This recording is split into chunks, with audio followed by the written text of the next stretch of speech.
Good day, everyone. I'm Angelica Catrina Mae Misajon from Humes 12, and I will be your host for today.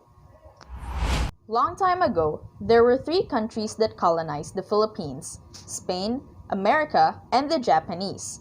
During the Spanish colonization, religion and Christianity arose in the country.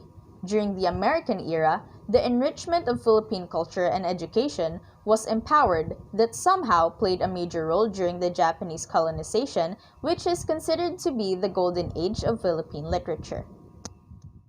In fact, literature artists in the Philippines, these past centuries and decades, indeed brought up recognition and appreciation to the country itself.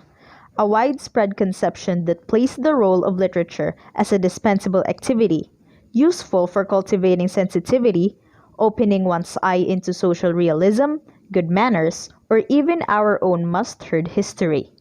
But essentially, as entertainment, an adornment that only people with time for recreation, with will, or heart for nationalism can afford. As we all know, the author of When I Talk, Tita Lacambra Ayala, a nationally celebrated poet, writer, and multimedia artist, born in Sarat, Ilocos Norte by January 2, 1931, and grew up in Antamok, Benguet. Tita graduated in the University of the Philippines in the year 1953 with a Bachelor of Science in Education, major in English, and minor in History. Her husband, Jose Ayala, a highly regarded artist, writer, and a painter.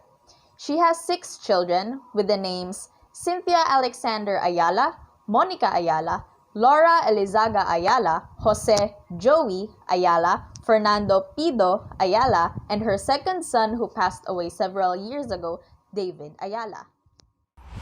Which she clearly dedicated her life to the cultivation of literary and visual arts in Mindanao. Addition to this, she is also the mentor for women artists of her generation, where she has published many books of poetry, such as Sunflower Poems in 1960, Camels in Shapes of Darkness in a Time of Olives, The Confessions of a Professional Amateur, and Pieces of String and Other Stories, and then later received various awards. The Palanca Awards for Everything in 1967, a Filigree of Seasons in 1977, the National Book Award for Poetry and a Philippine Literary Arts Council Prize, and was titled for expanding Davao literature through her writing and for nurturing promising writers in Mindanao culture. Gawad Balagtas for Poetry in English in 1991, Manila Critics Circle Special Citation for Roadmap Series in 1989, and received the 3rd prize in Philippine Free Press Awardee for the short story in 1970, and also the Focus Philippines Poetry Awardee, and a National Fellow for Poetry awarded in the UP Creative Writing Center in 1995. As what the poem says, When I talk to you and you answer with a sigh or asterisk, I am at a loss. For words just, as well, and then we converse, in long or short. Silences are a smattering of footnotes. You and I, we do not talk anymore, and all our asterisks are turning into flowers. Now, after hearing the poem When I Talk by Tita Lacambra Ayala, it symbolizes an individual wanting to open up to another person who seems to be impassive and uncaring, which clearly shows the lack of communication and affects one's realization about their melancholic state of setting and gloominess of one's aura, because no one had the bravery to talk, speak up, or even restore the ruined communication as visibly seen in the boundaries of each other.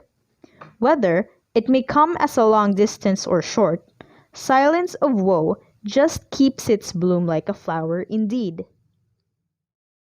Now, since you have already discovered its history, importance, symbolism, and contribution to the country, what are your thoughts about it? Do you think it's okay to have this kind of communication with anyone? How are you liking this for a gloomy theme? Well, I guess that you all said no. Truth be told, this is the reality. We are existing in the world that all individuals, as everyday setup, be in front of their black mirror screens, inclined by building or putting a fine line between individuals' communication, is enough to drag down the quality of face-to-face conversation.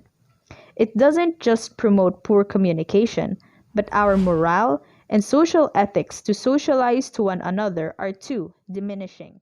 As a connecting line into realism, Del Pilar Academy's philosophy, the core values, Delpan, the discipline itself from the poem, has it. Discipline has always been a problem to most individuals, as it was identified as a phenomenon that causes fear and consternation for most educators.